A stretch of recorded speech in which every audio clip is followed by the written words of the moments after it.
So in this BTCC tutorial, I will be showing you guys how to fiat deposit money into your account here on BTCC.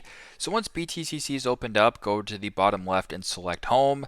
Once you're here, either select Deposit on this middle bar or select the blue Deposit button. I will just go ahead and select that.